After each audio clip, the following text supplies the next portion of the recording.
में जन्म लिया,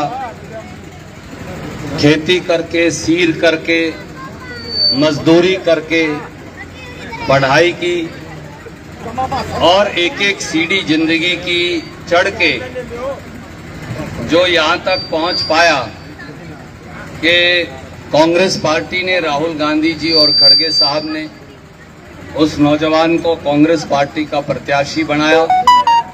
मेरे छोटे भाई और साथी सतबीर डबलैंड जी जो आपके बीच में हैं, कांग्रेस पार्टी के प्रत्याशी हैं।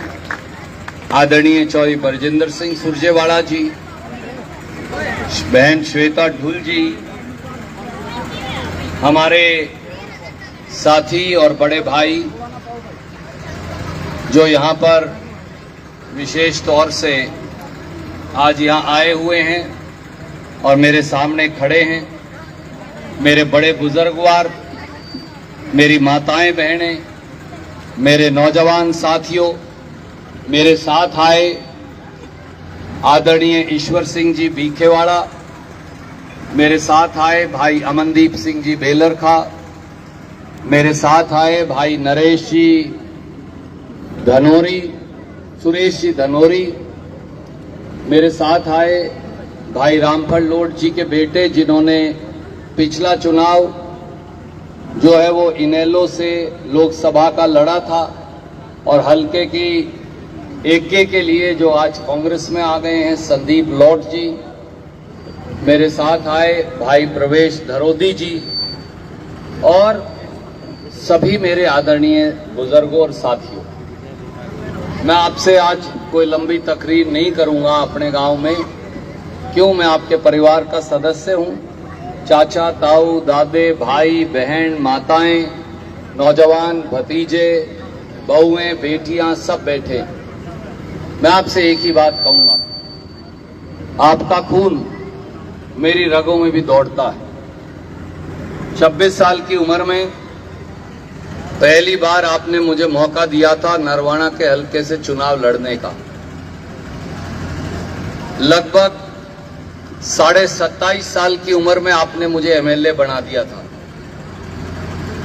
जब आपने मुझे पहला मौका दिया तो बेलरखा और हमीरगढ़ और खरड़ और धमतान और धरोदी और लोन तो विश्वास करते थे, पर बाकी हरियाणा को यह विश्वास नहीं था कि मैं जिंदगी में कभी कुछ बन सकता हूं।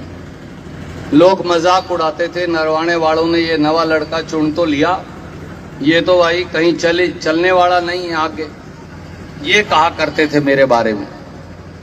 आज 29 साल बीत जाने के बाद आपका ये अजीज, उसने हरियाणा की सरकार भी चला ली, देश की पार्टी भी चला ली, आपके सामने खड़ा है आपके आशीर्वाद से।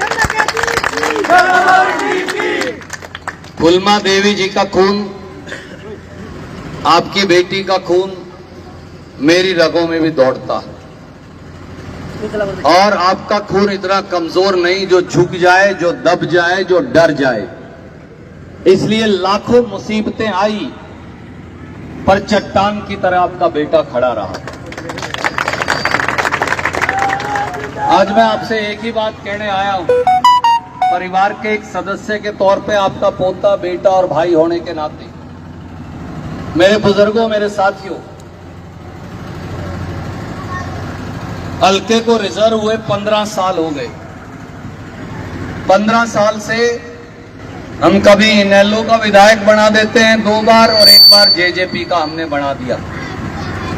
मैंने भाई रामफल लोट जी को टिकट दी, आपा ने नंबरदार को बना दिया। मैंने जब कहा ये क्या फायदा हुआ, अपना तो रात से सिर टूट गया, आप बोले ये ले, अगली बार बनावांगे बेटा तेरा, बड़ी गलती हुई। मैंने कहा जी कोई नहीं, अगली बार ना करियो।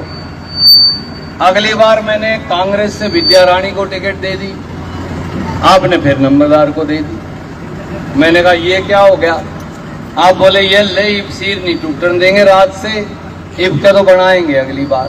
मैंने कहा अच्छा जी। अगली बार मैंने फिर, पिछली बार जो गया है, फिर विद्या रानी को कांग्रेस की टिकट दे दी, आपने हमारे गांव वाला नौजवान को बना दिया। हल नतीजा क्या हुआ? मैं आज आपसे ये कहता हूं, देखो अपा मंदिर जसीर की जगह और मंदिर में कोई फर्क नहीं होता। नतीजा ये हुआ कि 15 साल में 5 पीढ़ी रिटायर होगी। 15 साल पहले जो बालक जामिया नहीं था, माजी वो तो 15 का गाभरू हो लिया, बराबर का बालक हो जाता है 15 साल की उम्र का। जो बालक 5 साल का था वो 20 का हो लिया, कॉलेज स्कूल पास कर गया।